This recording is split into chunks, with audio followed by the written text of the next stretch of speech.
Ladies and gentlemen, welcome to the Custom Culture Rodcast, brought to you by Murpho's Rod and Custom Shop in beautiful Buda, Texas. We are actually sitting in the shop today, and I'm here with Custom Kollette and the man himself, Murpho. How are y'all doing? Doing fantastic. Good. Yeah. I like this environment. I do too. It's a good feeler. It smells good in here with all the... Do you smell anything? It smells like a car shop. It feels a lot like being at work. Yeah, we just moved from one area to another. Yeah. It's good. Your bay. Yeah. So, hey, tell me what's been going on with y'all. Tell me what's going on with the shop. Tell me what's happening. I mean, everything. And all things. So we just missed like the most amazing car show of the year in Pomona. We did. The Granddaddy. Yeah, which was sad. We just had some stuff that happened we had here. that freeze and we were out for 2 days. Yeah. So then we just like, we just got to get stuff done. We can't be out. So that was the negative. But the positive is that we go in a week to Kansas and we're chopping a car live at the car show. We hope you can make that. Kansas or no, I'm Tulsa. sorry, Tulsa, Oklahoma. Yeah, I'm thinking about Kansas. Oh, the Starboard event. We're going to talk to somebody from Kansas, event. but yeah, to Starboard. Yeah, and so that's exciting. Yeah, we're looking forward to doing that. And it's not a far trip. It's like 7 hours or something, To so we're Oklahoma? gonna roll up there to Oklahoma, and get into that. Yeah, good. With the boys. Last time we were up there, too. we were at a bar, and someone told me that Tulsa is the Austin of Oklahoma. I heard that too. And I spit my beer out. I was Do you remember that? Yeah. Do you know why? Do we? I don't know why. I know just why. heard it. Why? Because they've been filming so much in Tulsa. It's become like a little mecca of like production, similar to Austin. I like Tulsa. I thought it was a good time. Yeah, I had a great time. And that show is fantastic. For y'all that don't know, the Starboard show, the building, how many acres is that? All under? I don't know, but I know it's the largest freestanding building in North America. Right. Yeah. So what that means is there's 4 posts in the corners, and that's it. There's nothing on the inside. It's like but open. 2 levels. And massive amounts of cars. And It's over 1,000 cars. Yeah. It's good. Yeah. Well, speaking of cars, let's do our introductions. Today we have Mr. Max Grundy on the line, who is you're originally from Bountiful, Utah, via South California, and now in Lola, Kansas. In Sasnak. You got it. I grew up in a little town called Bountiful, Utah. It was just a suburb of Salt Lake City, and then wanted to pursue my art career in my late 20s and go do the Southern California thing. If you guys are like me, you kind of grew up with everything coming out of Southern California being really cool, like the art, the skateboarding, the snowboarding, all the cars. It was like kind of all came out of California. So when I got done with my school, I wanted to go to pursue that and see if I could make a living at doing art full time. And so my wife and I, we packed up everything we had into a little U-Haul trailer. We had a station wagon we pulled it with, and took all of our possessions, and we just went for it down to SoCal. And I was actually an art teacher in a former life back in Utah at a couple colleges out there when I was quite young. I started teaching when I was 23, and I would teach like graphic design courses and like teach people how to use Photoshop, Illustrator, but also like basic hand drawing, painting, color, art history, like everything. And then so I was an art teacher, and then when we went to California, I kind of kept doing that a little bit on the side, but I found a really good teaching gig that allowed me to just teach like Saturdays and Sundays, and they would let me go in and teach courses to kids in Hollywood, like that worked in the film industry, that worked for like Disney, Sony, all that stuff. Sorry, did I lose you there for a second? You're all right. Yeah, it was good. I love teaching. I thought that was a great thing, but I wanted to do my art and really get into that, and also work on the cars and be part of that stuff going on. And so that's kind of the beginning. Then once we got to California, we went crazy doing tons of art shows. Like almost every weekend, there's stuff going on in Southern California as far as like art shows and galleries and downtown. All over Southern California, there was always stuff going on. And so we were just really heavy into that scene, and always part of the car scene growing up. I was just really kind of came from a muscle car family. Like my dad raced a Corvette when he was a kid. And he also had a chopped Mercury in the 50s before that, when he was in his mid-20s. So I grew up with stories of like Mercuries and stuff like that in my dad's life as a kid. So, but all my brothers did muscle cars, Chevelles, Malibus, Camaros, all that kind of stuff, usually GM stuff. So I have an appreciation for that, but I got to a certain age where, I kind of realized I like the more curvaceous stuff. I like late 40s, 50s, and early 60s car. It was kind of my sweet spot, and then learned about customizing. But for me, I kind of got into like old trucks first and like lowriders. That was kind of the thing that I guess it was kind of like old trucks, lowriders, and customs before I got into like hot rods or anything like that. That was kind of like my history, But yeah, so anyway, just we really pushed hard with that. We started getting more and more involved in the car scenes in California, became friends with Moon Eyes, and, What I really like about the story is, well, I love a good different. Load everything up and take off and take risk in life and go for it, right? Yeah. That's awesome. I love that. And I want to make one side note because I'm in love with the art that is on the wall behind Max. The wood, it looks just like a buck. I want to like shape a decklet or something on there. Yeah. It does look like it does. Like we call it our mid-century modern tic-tac-toe art. There you go. Yeah, it's awesome. Yeah, they slide together and they just hold together with tension. It's like 6 pieces that all connect together. Yeah. Yeah, just like a buck. I actually got these from the same guy that I got my Car V from. I bought my Car V, the huge steaming pile of crap that it was. Bought that from the same guy that sold me those. Really nice guy, Mark Thompson, artist out of Detroit. Nice. Yeah. Nice. That RV man, that's wild. Yeah, well, we're going to talk about. Yeah, that. We need to. We definitely need to talk about it. The Pontiac. Kollette and I were talking about this earlier before the show, and we were looking at pictures and whatnot about what it's called the Car V. The Car V. That's it. The Car V. Yeah. Yeah. I love that. That thing is so bad. Where did that stem from? Where did that come from? Where was it? It was deep in there somewhere. Mark had bought this car, this 55 Pontiac that had been converted into an RV sometime in the 60s. I don't know exactly when it happened, but by the look of the wood, all the paneling, the aluminum, the screws, everything that it was put together with it, I'm pretty sure it was like mid 60s. It's not quite as old as early 60s. You can kind of tell by the hardware, but it's not, definitely not as new as the 70s, and the style of it, excuse me, sort of fits the 50s. You know what I mean? Like sometimes those things were built conversion campers and the sides are like the corrugated real 70s stuff. And the thing I like about the Pontiac is that the aluminum is period to the car. You could tell they're a little bit different, but they fit together, But anyway, he had this Pontiac, and he had done a little bit of work on it, and I saw the thing, and I was like, that thing is so weird and just bizarre, and I just, it's like, I gotta have it, like, I don't know if you guys feel this way, but I feel like with old cars, it's like you're a bit of a drug addict. Oh, yeah. You start with a beer and like a joint, and then it's like, it just more and harder and faster.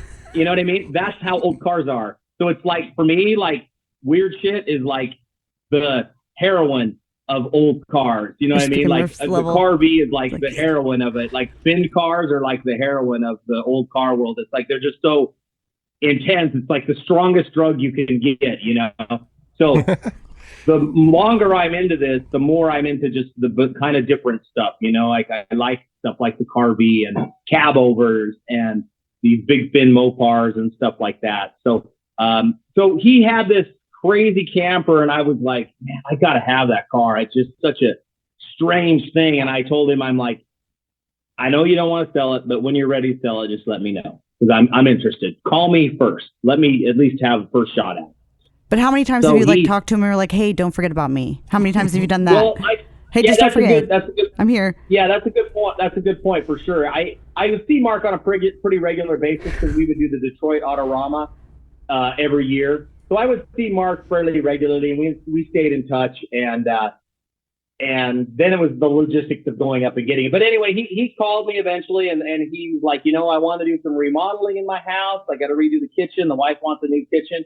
He's like, let's go. And so he gave me a price, and I thought it was a very reasonable price. And so I went up and ended up getting it.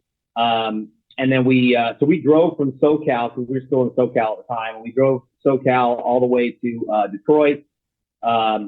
We actually delivered a car to Tennessee. So we made a whole trip of it. So we delivered a car to Tennessee. Then we went up to Detroit, got the car V. And then we circled back to Utah to see my family. And then back to Cali, where we started the renovation on the car V. And the car V was originally supposed to be a SEMA car for 2020. Okay. So we all know what happened there. The car was pretty much ready to go by 2020. And then COVID BS happened. And then, and then so that got pushed to the next year. And then the next year was still a volatile situation. Right. With SEMA, the uncertainty. Yeah. Correct. Yeah. A lot of people were still uncertain about what was going to go on with that. And a lot of vendors just didn't turn out for 2021. It was like a ghost town. And so the vendor I actually would show a car with pretty regularly, Coker Tire, they didn't have a booth that year. So we ended up not being able to show it for 2021 either. Right. So it eventually got pushed to 2023, and we showed it at SEMA, and people loved it. It turned out to be really good for us. But mainly as far as car customization go, that's probably what most everybody's interested in. Every scrap of aluminum had to come off the car. The only thing I didn't take off of the aluminum was the roof. Surprisingly, the roof was in the best condition. I'm not sure how that worked out, but it seemed like all the water had penetrated down the sides of it. The sides. And on the front. Yeah. So I pulled all the aluminum off of it, and it was all 1/4-inch plywood, and I replaced all the plywood on the whole thing. And I like to use oil-based primer on wood projects. I'll do oil-based primer, a couple coats on the wood. I just feel like it protects it. So if any moisture does get in there, it really it seals it in. The oil base is just it's a little bit tougher to hold up over time. And once it cures, it's pretty strong, And so all the wood in it was replaced and with really good coated plywood. And then the aluminum went back on. We put air ride into the car, and actually about 3 different people worked on the air ride until we got it finished. But that always seems to be how air ride goes for us. It never is cut and dry. I don't know if that's because of the weird projects we like to do or what, but yeah, so we added air ride to it. The inside of it was in pretty good shape. All the wood on the inside, it wasn't a lot of rot as far as the inside. The outside, I think I probably replaced 85% of the wood on that box of the car V. It was a lot of rotten wood, and, but it was nice. Somebody really put a lot of time into it and crafted it really well. The whole structure, the walls of the car V are all only this thick. Right. They're a 2x2, and then plywood, and then aluminum. That's it. So you're looking at probably at the most, all the walls on that thing are 2.5 inches thick. And then did you put installation in that too? Yeah. So I made sure that everything was insulated. Most of it, I try to use rigid foam insulation. It just fit in there nice and neat, and it just looks, the 2-inch insulation, right, 1.75 or something like that, and made sure that it was insulated really well. Painted the whole inside. We used oil-based paint for all of that. We were kind of going for Parent Trap, 1960. What is that? 65 or whatever the Parent Trap. No, I think Parent Trap was 68. Oh, okay. Well, it has this really groovy camp vibe. The Parent Trap. It's worth watching just for the awesome campground and the tents and everything that everybody's staying in is really cool. So we were kind of going for that look. What did canvas curtains look like? What kind of upholstery would we use? And so we wanted to be kind of an outdoorsy kind of camping kind of vibe, And so we used hair on hide leather for all the seats, so it would have that kind of a little bit more Western kind of vibe, you know what I mean? And yeah, but those are the details that matter. You know what I mean? Those are like the big details that matter because you're like, whoa, you're bringing back all the. And those people that know, like if our parents or whatever, if they saw that thing, they go, dude, this looks like it's just like throwing it back. It's supposed to, right? It's supposed to look like that. That's cool. Well, I think with cars and art, for me, cars and art, they should tell a story. And what is that story? I don't think it has to be like a serious, like, every single detail has to be just perfect. I'm not really that way. I think that you can become too uptight and it becomes not fun that way. So for me, I just try to tell a story, a little bit about like what's the vision behind the car, the art, and then I like to let the viewer kind of fill in the rest. Because I have my impressions and my ideas behind the art, but I think the real sweet spot with any kind of art or creation that you make is if you can get the viewer involved. And once the viewer is involved, really you've had a successful piece. If it takes them on a journey, you've definitely succeeded, So we were trying to go for that kind of camping outdoor vibe. And so we did the hair on the hide leather. We used tan leather in the inside mixed in with that. We used tan paint and dark brown paint. We have like dark brown linoleum floors. And so all of it is like earthy tones, and then on the exterior, me and my buddy painted that exterior. It's just a simple, base coat, clear coat, nothing fancy on it. I didn't want any metallic. I didn't want any pearl in it. I just wanted to be base coat with clear, just like a car would have been sprayed, in 1955. There wasn't a lot of effects usually, and I cleared the shit out of it. I mean, it was like, it had so much clear on that car because I just kind of felt like, I just really wanted to be able to cut it and make it as nice as we could. And so we really loaded that thing up with clear and on the motor, it's kind of a funny thing. It actually has a Ford motor in it, which is mind blowing to me because I can't tell you how many Ford motors we've taken out of things. This is the first Ford motor I think we may have ever kept in a car. But it's because it was in there already and it was clean. And it ran good. It didn't smoke. It didn't leak. Nothing. In a Pontiac. It's so bizarre, So I thought we're going to use this thing up. So we cleaned it up even more and put some accessories on it and just made sure it ran good. I still actually have to put a water pump on it, but we kept that weird Ford motor in there and it actually sounds kind of cool on the car. And so we'll run it till it's done. And then after that, probably put a Pontiac back into it.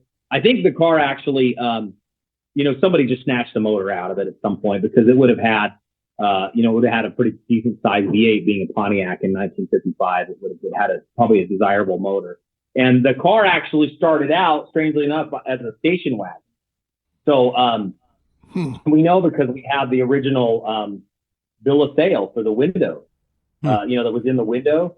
It wasn't the bill of sale for the window. It was the GM financing paperwork from 1955. I don't know how that paperwork followed the trail, but we ended up keeping the original paperwork with it, and it was a white and yellow station wagon. And so you have the station wagon, and they basically cut behind the A-pillars and above the belt line. Well, actually, no, they just cut straight down. They cut straight down behind the A-pillar and threw away the station wagon. It's gone, I'm sure they just scrapped it or something. So, and I guess the reason why they did that is they just wanted shorter doors on the RV that they were going to build. It wouldn't have made sense to use like two-door hardtop that would have had long doors. So they would have used a 4-door sedan post or a 4-door wagon. Because I'm sure back then wagons weren't very desirable to a lot of people. It's like they weren't any more desirable than a 4-door sedan would be. I mean, people love wagons now, but I don't think they would have cared that much about cutting one up back then. So it started out as a 4-door station wagon. They discarded the whole back and then they built the Car-V. And I think that I could be wrong, but I kind of think like if you look in old popular mechanics books, like at the back, sometimes there's like plans that you can order for like converting your car into a camper, and you can mail off $2 and they'll mail back plans. I think that's probably what they did. It was some kind of like mail away type deal, and then somebody turned it into a camper after that, and it had a lot of rot in it, but it was really well built. Everything was really precise. all the carpentry, putting it together was done nice, and it had some stuff that was remodeled over the years, but the original builder really knew what they were doing with the wood and putting it together. And yeah, so that's the kind of the quick history on RV. That was a little bit long. Sorry about that. It's the first time I've seen one. Yeah. So I thought it was like, what? Yeah, when I first saw the thing, like, we had an old hunting thing in the middle of nowhere that was the bed of a pickup truck with one of those cab overs. Yeah. That you go in, it was just out there, and anytime the weather got bad or something, people would flock to that thing for a minute, that kind of thing. But I've never seen one on a car, especially a 55 Pontiac. That thing is just bad. I love it. It was blown. You see them sometimes. You see them sometimes with Cadillacs and Imperials. I guess the common thing to do was to convert them out of like a bigger luxury car because they would have had a bigger, beefier frame. So they could, the suspension and the frame could handle the additional weight a little bit better. So almost always when you see one, it's Cadillac. I mean, 95% of the time you see them, they're Cadillac. But you will see some that are Imperials. You do occasionally see that. And I've only ever seen one other Pontiac, a 55, like mine, but it had a completely different back camper. It was like it was just very small, like just a little sleeper that they had converted into. But this is the first one I've seen where it's actually like, a livable space. Like it's got quite a lot big of enough space on this side to fit the thing. You could sleep 4 people, no problem. There's another chair. So, there's plenty of room in there. There's a little kitchenette. There's actually a little table with. You could sleep in there. Just me. Oh, I mean, it would probably just be you, but yeah.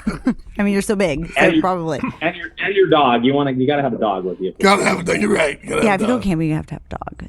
Those are facts. Yeah. Now, are you taking it to like vintage camping for like nostalgia campers and the canned hams? Because I'm all for it. I love that stuff. Yeah, I think probably we will. We're going to be going up to Pork Fest in the spring, and he has vintage camping there. John Wells, yes.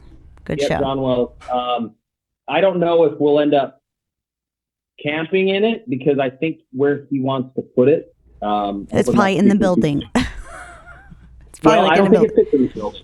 Oh. The doors, I think, are too small to fit it in a building. Oh, boy. So we're probably going to put it out front of the building is where there's like a nice covered area anyway that he's talking about. He wants to put it because I don't think physically, like, it can't get in the doors. It's too wide and too tall. Like the doors are just regular height doors, and this thing is like, I mean, if you stand up next to it with the air ride laid out, I'm 6'2", and I could still barely touch like the top of it with it fully laid out. So you can fit in there, dudes. It's probably at least 9 feet tall at the very lowest, fully laid to the ground. So it's I can. I'm not 9 feet tall. I'm all right. Right? Yeah, you'd fit. That's awesome. All that went through my head when you were telling me the door is too small is Spicoli from Fast Times at Ridgemont High. My old man has an awesome set of tools. I can fix it. We can get it in that door. That's true. Where there's a will, there's a way. That's right. So is that the next show you're going to be taking it to? Is John's show? Yeah, I think Torque so. Fest? Actually, I'm kind of thinking about maybe taking it down to Austin. I don't know.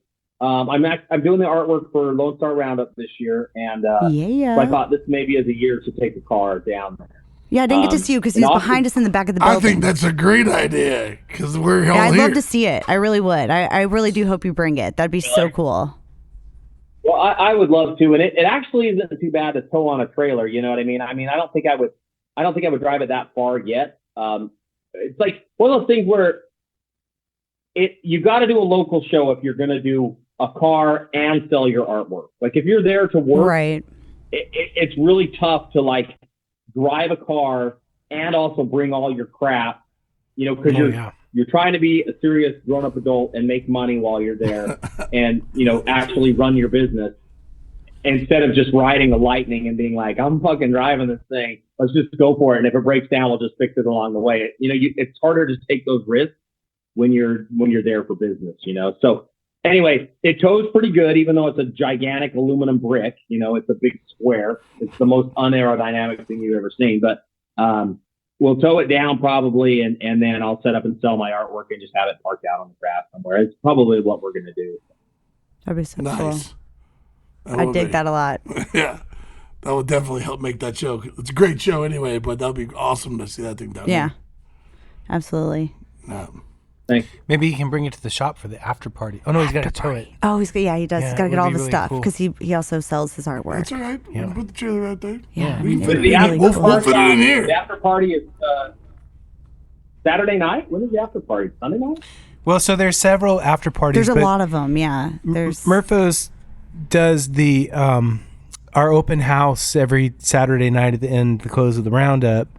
And over the years, we've had some pretty crazy, cool parties. But like always having some stuff in the front is fun. We actually, 2 years ago, we had a Max Grundy car in front of the shop here, which was really cool. Yeah, that was neat. So, yeah, I don't know. Maybe we can talk to you about that, sometime about getting something here. It'd be fun. It would be fun. Yeah. Especially that thing would be great. I just want to walk in it. I just want to see it. Yeah. I don't stand in it.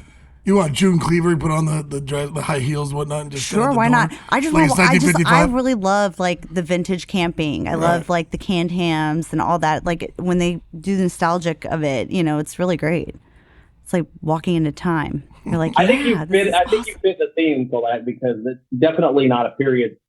You know what I mean? Like it's 50s style, but it's like, what do you even call that thing? It's so bizarre. It's a camper, but it's also laid out. But it's like, okay, well, the body looks like a 50s body. But I can also drive it. How much? It's a perfect name. I mean, Max, how much do you think it weighs? I don't think it's terrible. Yeah. I would probably put it at 5. Okay. Yeah, that's not bad. Maybe 45. I think. Yeah, it's that's not about bad. there. Yeah. I think it's a chunk more than your standard mid 50s car but Right. they cut a lot off too. Right. They discarded a And they lot put to on add a wood. lot. Yeah, so you have wood replacing steel, but quite a bit more wood. So if I had to guess, that's where I would put it. I'd put it at 45 to 5K. That's where I would put it at. Mm-hmm. Not terrible, but definitely. Yeah. I was thinking about if I was building one, like what bags I would use, and I was like, can you imagine getting that kind of like build in your shop? And you're like, whoa, there's wood involved. There's all kinds of things involved in that. Well, we do have the doors to be able to get it in and out. That's right. true. So you'll get it in here. Yeah. No problem. Yeah. Roll-ups. You got to have that. Yeah, that'd be fun though. I think it'd be a great project. Like, I bet you had a great time doing it, dude. I mean, like all the little Fun, things. man. I don't know. It's just liking the weird stuff. That car was a lot of dialing in. Well, we had so much time with it. Usually with because car, of the COVID thing, yeah.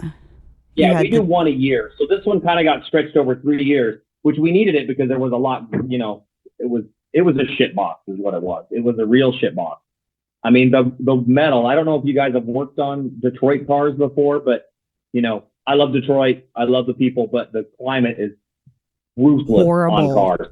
Yeah. And the metal was so rotten on that car. It had a smell to it that I've never experienced. It was like you'd be grinding on it and you'd weld on it and you'd cut on it. It was like there was a gigantic fart in the room. It had this sulfur. smell to it that was like, and we would all mention it. We're like, what is that smell? It's like, I don't know what like a sulfur smell or something. I don't know what the hell it was, but it just kind of had a funk to it. And we'd always notice that we were like working, what is that smell? And then the guys would be like, it's this car.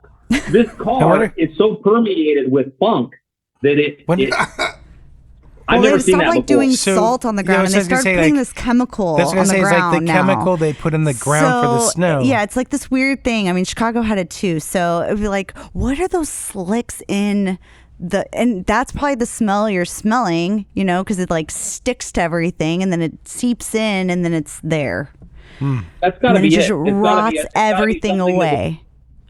It's got to be something that was used on the roads, and then it got on the roads. But I don't know. The other thing is that it's like the car wasn't. I don't think the car had been driven in ages and ages. Last I heard, it was like sitting in the woods, and someone was using it as like a hunting cabin. Oh. I don't think it was like driven. It wasn't driven that much, but it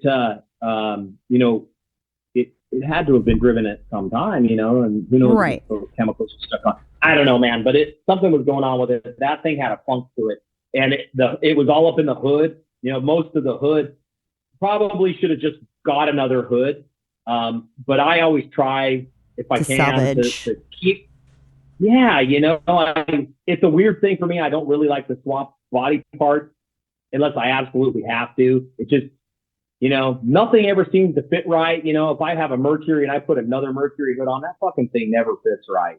And it always, because, they were all made by a lot of times different locations by different people. And it's like their tolerances were different, so you'll put in a hood and one to another car. It's like, is this the same hood? It's like, this doesn't, fit right. So we patched the hell out of that hood. I mean, it had a lot of metal patches, and then the end result was good. But it was a lot that we were like cutting out and doing on the hood, and it was mostly on the front of the hood, so it was okay. Like nothing was in the top. We wouldn't try to cut anything out of the top, but the front of it was just a disaster. It was just everything was annihilated, and a lot of the chrome pieces, the pot metal, were just bad. So far gone, it's just crazy. Man, sometimes you can take a car apart and the same parts don't go back together. Right. Yeah. Yet alone like swapping one, right? Like car's you can good. take I don't know what this box is full of, but some of like good. Tri-5 Chevys and stuff, man, you can take apart and try and put all the same parts back together, and it's like, fuck you. We're not doing it. Yeah. Yeah, and you could straighten out a piece and you're thinking, this is all bent up, and then I can straighten it, and then you realize you put the chrome back on and you're like, that little bend was supposed to be there. And now that this chrome doesn't fit for me. Yeah. But I just roll with it. A lot of guys are, a lot better builders than I am, but I just love old cars, and I don't give a shit. I like to build cars that are have a cool style and design, and they make a statement. And perfection is like just not really a thing that I'm that concerned about. I'm not concerned about it with my art either. For me, I always get to like a level where I feel like this is a good level to be at, where the style is really what the statement is about. It's the style that's like, this looks good, it's different, it's unique, it looks cool. And then for me, the craftsmanship kind of comes after to finish it. I'm pretty, like, I'd be really happy with the car if it's in just, suede, but it's chopped and the stance is right and it's like cool looking. To me, that's much more interesting than a badly chopped Merc that has flawless paint. I fucking hate that. I hate a car that is badly executed, but then they sanded the hell out of it to make it perfect. It's like they're polishing a turd, in my opinion. It's like they're trying to get this glass paint job and make it perfect. That's a true comment. They're polishing a turd. They never got the chop right. If you don't get the chop right, it's over. Game over. I'm sorry to hear so much, but you are fucked if you don't get You're that. All right. We're on cable. The polished turd is kind of like, the pig in lipstick. Yeah. Right? We've talked about this before about chop tops. Trying to make it look pretty, and you're like, it's not getting any prettier. When someone brings in a car and says, I want Murph to fix it, and remember one time we were standing here and we're looking at that thing, like going, dude, the guy who did it? I mean, the guy who did it didn't have a clue what he was doing, and he wants him to make it look good. He's like, oh man, this is a far cry to make this thing look good. Yeah. Well, I think a lot of times people sense something is wrong with the car, like a badly chopped Merc, you can feel it. If you look back at the Barris Mercs, man, the Barris Mercs looked good. The proportions were good. I don't agree with everything they did. I'm not a shaved drip rail kind of guy. I keep drip rails, but their proportions were good. And their cars were all a little bit different, but they always had the good proportions. And I think what a lot of these guys can do when they're customizing the car is it doesn't look right. And it's the same way with artwork. If you look at something and it doesn't feel right, you get a feeling from it, right? Like, yeah. You get a feeling like this is either right or this is either wrong, right? It's like the personality's gone out of it. You look at it, it's just, like you say, it's just not right. There's no feel for it. Yeah. But what? Here's the magical thing. If you can take the time to correct that error, if you can find the error and you can correct it, you could bring that personality back tenfold. I have seen cars, and I've worked on cars personally, and I mean, I've chopped a few cars at this point, and a lot of those cars I've had to do twice. And I'm not ashamed to admit that, because I think it's smart if you are willing to back up a little bit and be like, you know what? I don't give a shit if this metal work is done. I'm going to cut the fucking thing out and I'm going to do it again until it flows right. And I think that intuitively you can feel that. As an artist, I can, and a lot of people can't. But I think most people do, and I think that's where the over, focusing on surface comes into, is that they feel that something isn't right, and so they overcompensate for yes. Yeah, we're going to make this the most glossy black paint job ever. So your eyes focus right here and nowhere else. Yeah, for sure. It's like, man, you didn't get the proportion on the windows right. You don't have the rake either where it needs to be quite right. And that sounds a little bit snobby, but to me, it's very important. No, like the chop is what makes the car. If you're working on a car, a chop is, man, that's really what, for me, sets a car apart from other customs. It really takes it to that next level. And I think I would do a chop before I would do taillight swaps, headlight swaps, shaving and all this stuff. To me, the chop is just like, it's the form. You get the form right and everything else falls into place. Yeah, but if that car doesn't look good from the side, you better start over. You better start back to where you need to be to get the car, because the profile is everything, I think. Right. I mean, it's like when we chopped the shoebox behind us, like you looked at it, you went back further and looked at it, you went over there and looked at it. Like you just like look at it from all these angles just to watch it, like that flow, like it's moving, but it's sitting still. And you're like, yeah, that's it. I'm feeling that. So he's talking to you. If it's not right, you know it. Yeah. I have come to the conclusion in my own brain that the shoebox Ford has got to be the hardest car to chop. Harder to hurt. Because the Merc, you're starting out with side windows and a windshield that are basically the same height. But a Ford has a dramatically smaller windshield than side windows from the factory. I mean, a lot of that old Ford shit had big foreheads. Like it all had, from above the windshield, it had a big crown.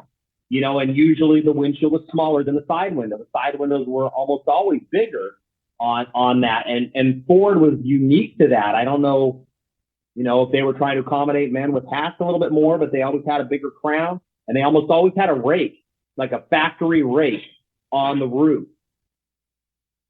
So for me, what that translates into is when I chop a Ford, I like to take a little bit more out of the back, because then you get the window that's a perfectly beautiful shape from the side.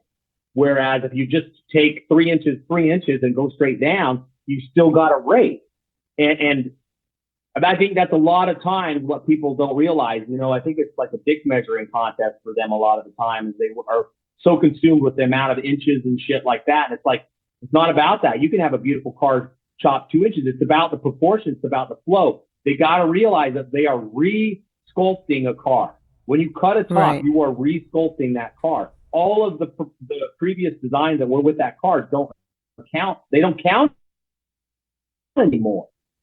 You change everything, you drop it down. So now, how do you make it now flow at that point? And every car is different, as you guys know. It's like everyone's got different things to take into account. When I've chopped Mopars in the back, we've actually chopped forward look Mopar. Roof never fully came off the car. Is that some crazy shit, or is that some crazy shit? It's like there was always a part of the car that was still had a piece of metal holding it together, and then got that into place, tacked it, and then relieved the other place, dropped it down, tacked that. It's just because that's how those forward look fucking cars go. Those Mopars are just kind of weird. It's like you can chop them a little bit differently, but it's super fun to do it, and they're hard top. So it's like you ain't got to deal with like tilting pillars and the same like B pillars and stuff the way you would have to with a sedan car, So it's a lot of fun, but chopping Mercs and stuff is a lot of fun too. We chopped that Dr. Pepper truck, and I don't know if you guys are familiar with the Dr. Pepper truck, but 1948 Ford cab over, and we took 3 inches out of the front and 3.5 out of the back. So the back dropped down just slightly more, and it was perfect for that era of truck, because if you come just straight down, the side window is doing this kind of wedge thing. It's like this. Right. And it doesn't look right, but kicking it back to the back, it just softens the forehead on the car a little bit and makes that side window like just that softens the forehead. Yeah. That's a good analogy. Just a little cut off the top. Yeah, I think for me, like, the car is going to do all the talking, and it does eventually have like a soul that is speaking. And for sure, I agree with Max. Like, I think after you chop a car is when they start to talk to you in terms of what you are going to do. Like I said a bunch of times on here, I start building cars and I don't really have it all planned out. I don't know every bolt or every customization or what's going to happen, because not until, like, and I'll use his word, the form is there from the silhouette, do you really start to feel like what's going to go with that car. And I think that, for me, I describe it as the taper. That's like the fall of the roof is really like so important. And yeah, sometimes you got to like cut that back open again and move it. So trying to get that flow, which is why we try to jig them with the posts. I do this thing where I kind of jig the roof with these posts so I can set it and not tack it and walk away and really be able to like look from all angles before it's like, yeah, that's like, if that was like a it. trick of the trade when I saw him do this with this chop, I was like, what the top never left.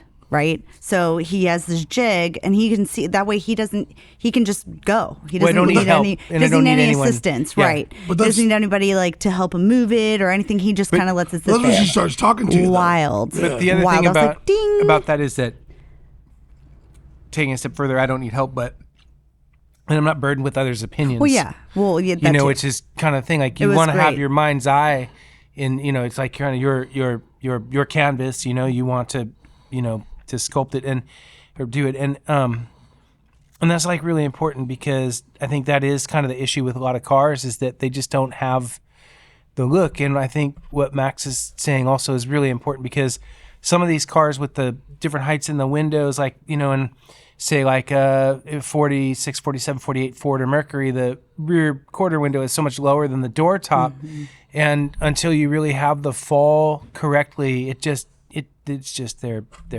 turds, But that's right, they're fucking turds.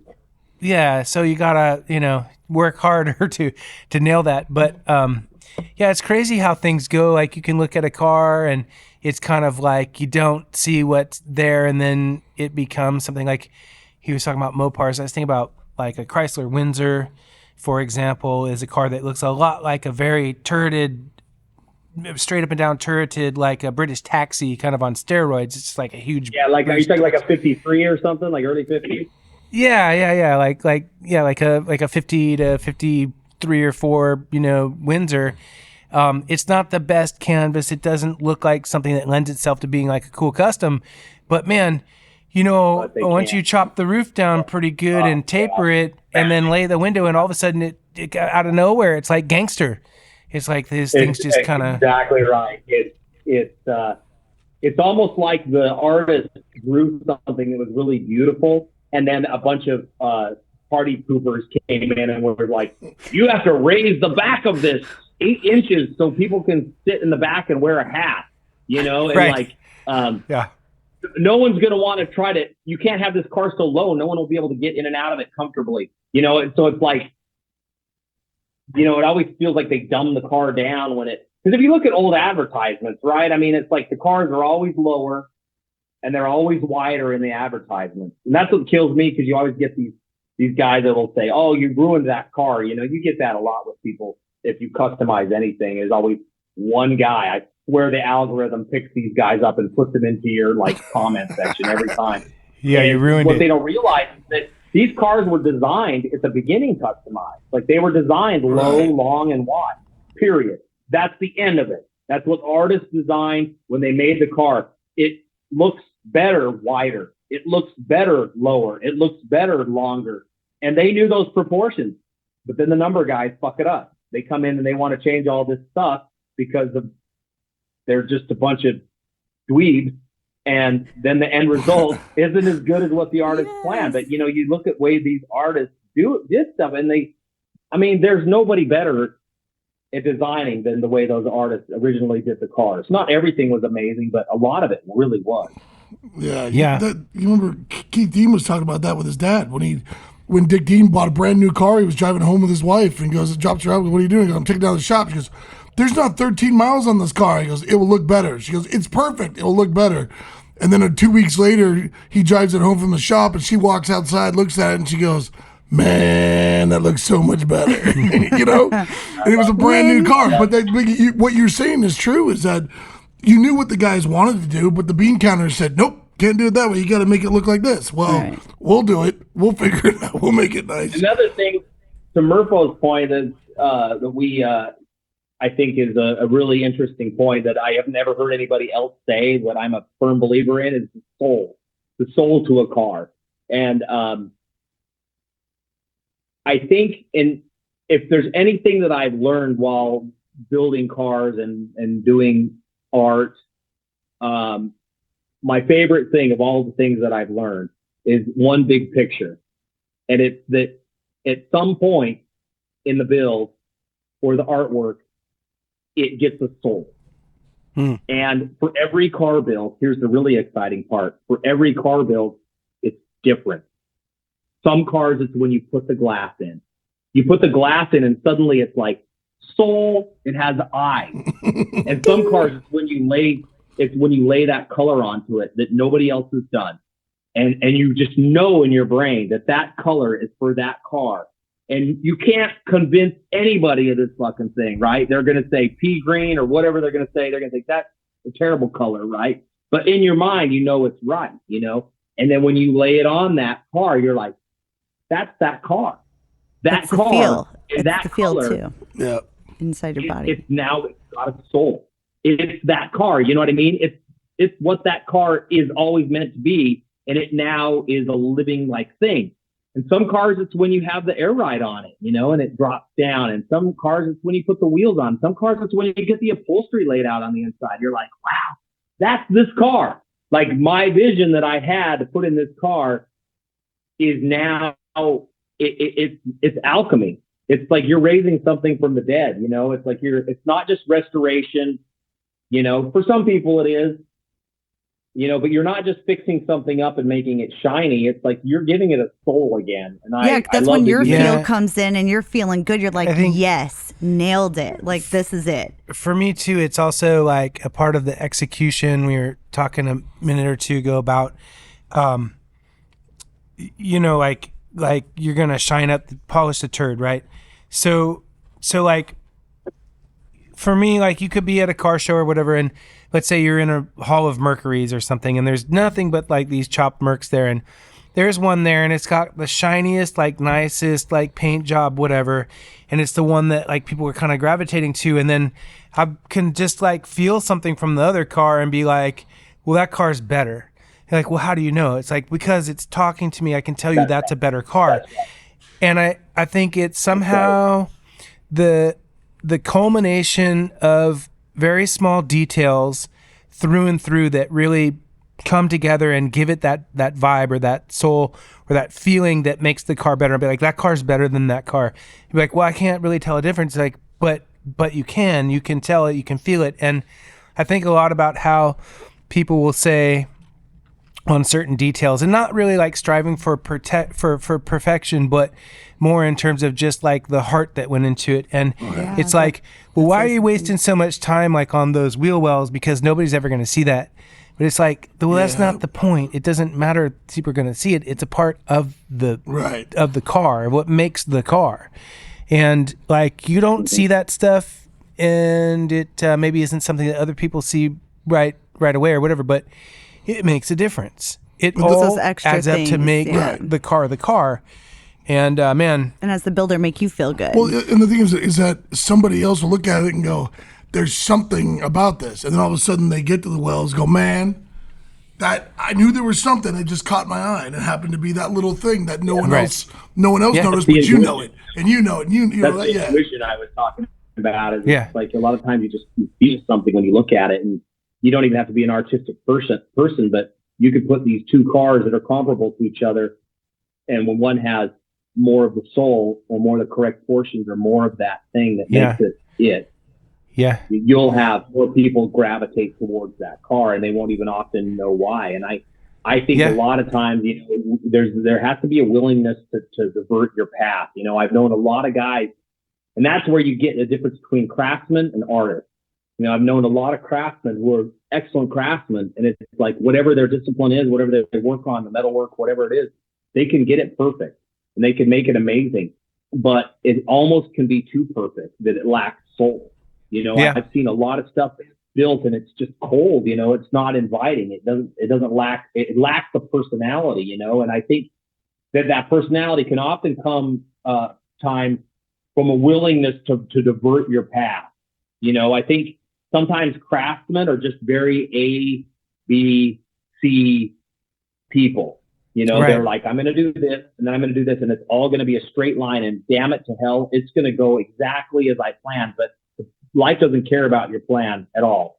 You know, things as you're working and you're moving along, it's like you discover, and that's where it's important is you're working and you're discovering a better plan. Mm-hmm. And you have to be willing to be flexible. I'm not saying that you take the easy way out, because the flex is sometimes harder than what the plan was. Right. You know what I mean? Yeah. Like the compromise is often harder than what the plan was.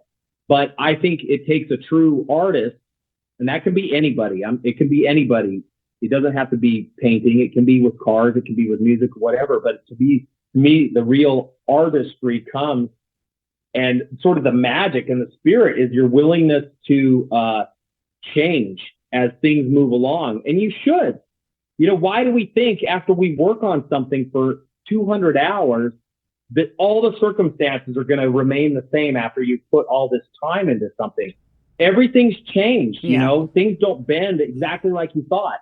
And the beautiful thing about that is sometimes the detour can be far better than what the original plan was.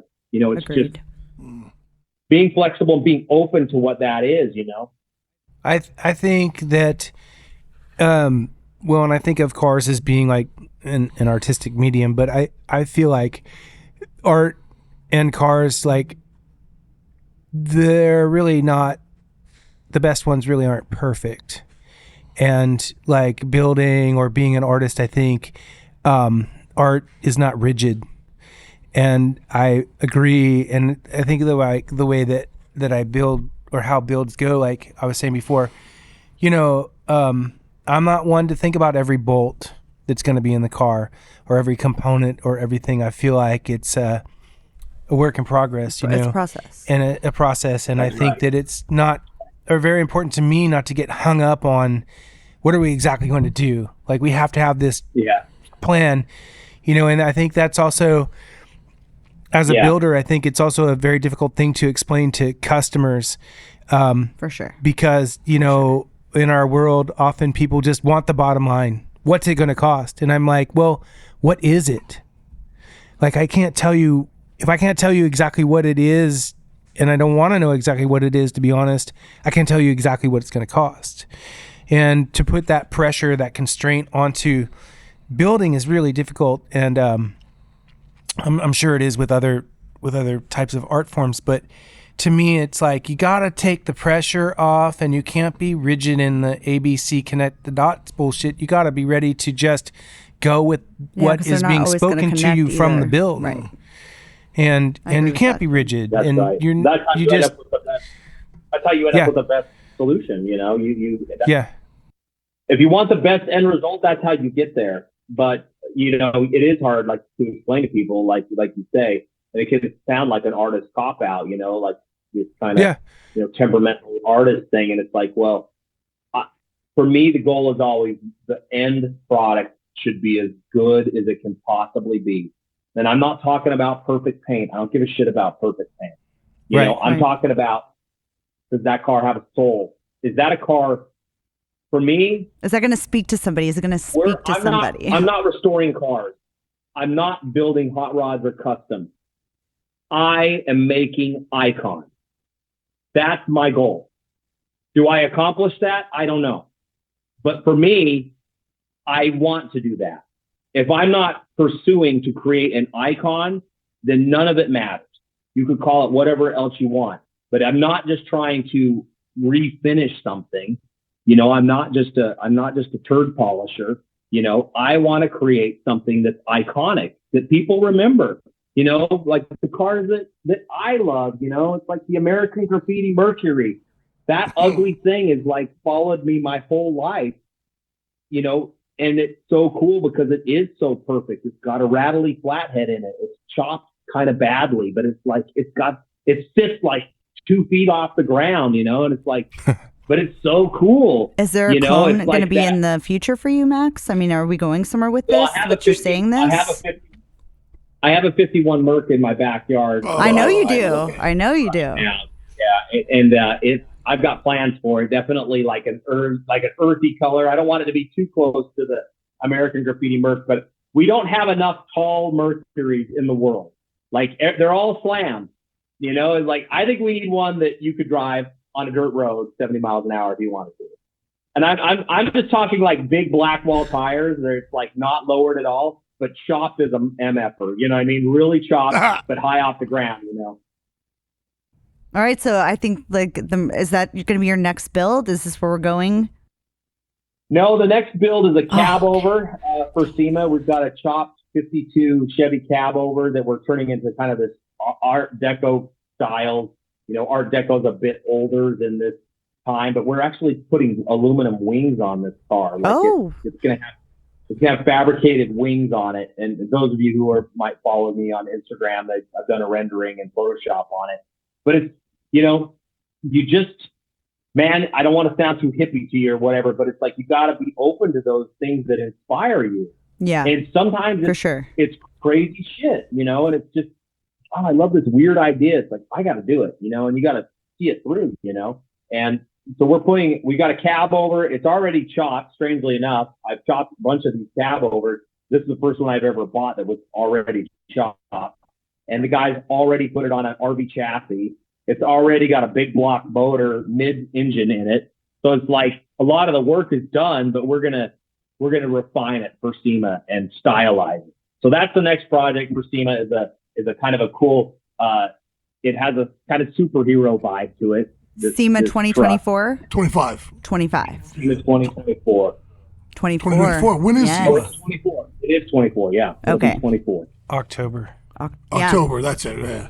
I might have to. But I would love to get on a Merc again, even if it's just to chop it. You know, it's like, you know, Mercs are one of those things. It's like you get it in your head and you're like, okay, you move it here, you move it here, you move this piece here, cut this piece, lean it just this amount here. Here, there's going to be a gap that you got to fill in, but you don't want the gap here. You want the gap over here. It's like Mercs are one of those things that I constantly obsess about and think about when it's just always rolling around in there. The gears are always turning. And so for me, I just would love to just chop the car even if I don't finish the car, I want to like work on it when I can. It's awesome. Should I explain what that is right quick? For everyone who's listening and every now and again you hear that psh, that is the compressor, the air compressor, and it's excising any liquid that's in it. So that's what that is. That's why it sounds like a snake crawling through. It's still on. It's we still got guys in the back. It's automated. We don't ever turn that off. It just happens. Yeah. So when people are listening, going, "What is that?" That's what that is. But if you know, you know. Right. Some people are gonna know. Some people watching this going, "What in the world?" You didn't hear it? You couldn't hear it? No, I can't hear it at all. Oh, wow. Oh, great. Well, nobody's heard it. Then never mind anybody. Maybe I can't hear any background noise. I can only hear you guys. So I guess your speakers are working. Well, good. Hey, even better. Tony. Tony's like telling us it is time out. You guys have talked. I don't feel like we've talked enough. I know. Because there's so much more I wanted to say. And pick brain and all that good stuff. Well, we'll have to convince Max to do a part two. Please come on for part two. Lone Star, when you come down here, man. Yeah, live. We do a live show for the Lone Star. Max, we'll have a perfect spot for you. You can shout out the car view. We can see it. Yeah. I might take you up on that. That'd be great. It'll be safe. We'll watch it. April's right around the corner. I know. I'm not worried about that shit. I mean, I probably trust Texas too much, but I don't worry about anything when I'm in Texas. Maybe I should, but I don't. Well, maybe we can get you to we'll be personally inviting you to come to the after party. Yeah. And maybe we could do a little sit down with Max at some point over the weekend. And do a walk around. Yeah, it'd be great. If he brings it. He does have to sell his stuff I too. appreciate it. That's all right. Yeah. I really like that. You guys want to see my dog before you go? Heck yeah. Yes. Come here, Wag. Come here. Say Aww. See, we always love the shop dogs. Oh, there's two. Hey. Wait. Surprise. Oh, wow. Twins. Anyway, That's great. Hey, all right. Hey, Max, if people want to get a hold of you or your Instagram or social, whatever you got, why don't you Everything. throw that out a phone number, everything, websites, go on. Yeah, just Max Grundy, Max_Grundy is the little star icon is my Instagram. You can follow me in Facebook if you're 65 years or older. That's how it feels, doesn't YouTube. it? Facebook That's is the like, only there's social only media I got. 65. I'm nowhere near 65. I'm old as shit, so I'm along there with them. But, and then, my website is maxgrundy.com if you guys want to get on there and order any of the art that we didn't talk about at all. But that's okay. That's what we were saying. Next time, saving that for part 2. That was so part of many my thing. avenues. He's I made diverse. that part 2. This is just There you go. the car installment. I brought that up at the beginning, and then we haven't talked about it. That's like his. But it's important. I want to make sure we hit that. You got to be willing to let the plan move. That's it. Right. Yeah. Go with the flow. Yeah. Well, hey, Max, thank you so much for being on our show, man. It's just an absolute pleasure to have got to talk to you today.